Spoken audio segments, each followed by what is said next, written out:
स्वरूप की विस्मृति से ही भेद ब्रह्म की अनुभूति। श्री वशिष्ठ जी कहते हैं, रघुनंदन, जिस प्राणी का जिस तरह के कर्मों का भोगानुकूल फल जहां जैसे रहता है वहां उतना ही वह अनुभव करता है, उससे अतिरिक्त नहीं। एक व्यक्ति के हृदय में विद्यमान जो मनोराज्य है उसे देखने या भोगने आदि में दूसरे व्यक्ति का मन सफल नहीं होता।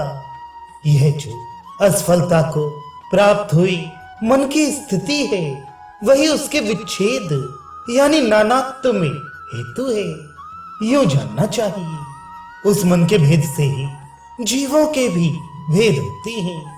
अर्थात जैसे भिन्न भिन्न मन है उसी तरह भिन्न भिन्न जीव भी है।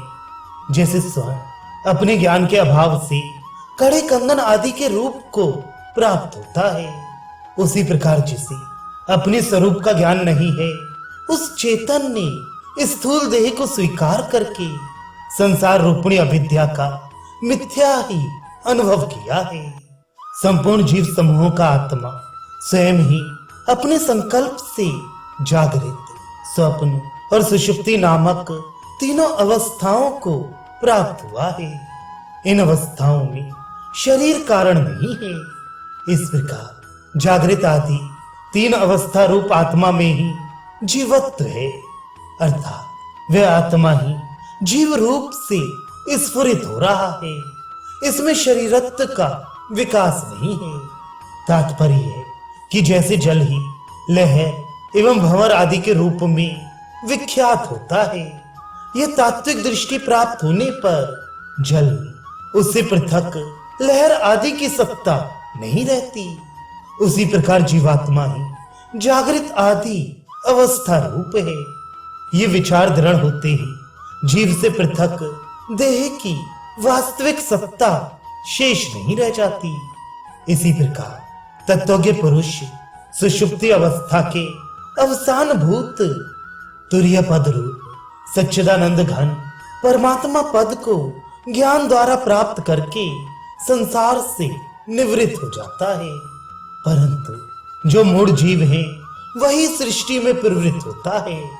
ज्ञानी और अज्ञानी दोनों की सुषुप्ति एक रूप ही है, क्योंकि अज्ञ को भी सुषुप्तावस्था में सुख की प्राप्ति होती है, किंतु अज्ञानी जीव तो सुषुप्तावस्था में पहुंचकर भी वास्तविक आत्मज्ञान से रहित और देहात्म भाव की भ्रांति वासना से वासित होने के कारण सृष्टि को प्राप्त होता है। परंतु ज्ञानी नहीं। परब्रह्म परमात्मा निर्विशेष होने के कारण स्वभाव नहीं कहा जा सकता।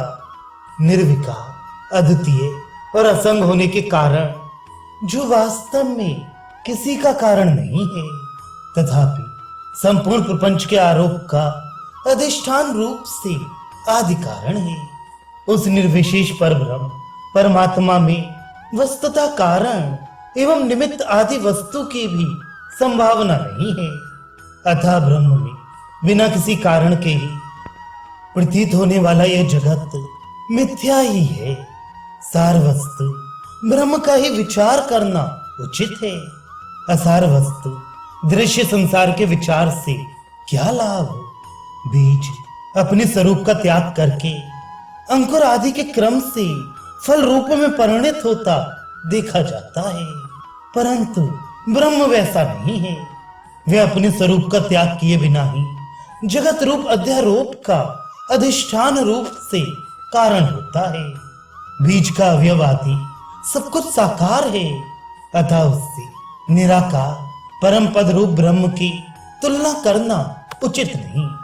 इसलिए कल्याण स्वरूप ब्रह्म के लिए कोई उपमा सम्मत ही नहीं हो सकती।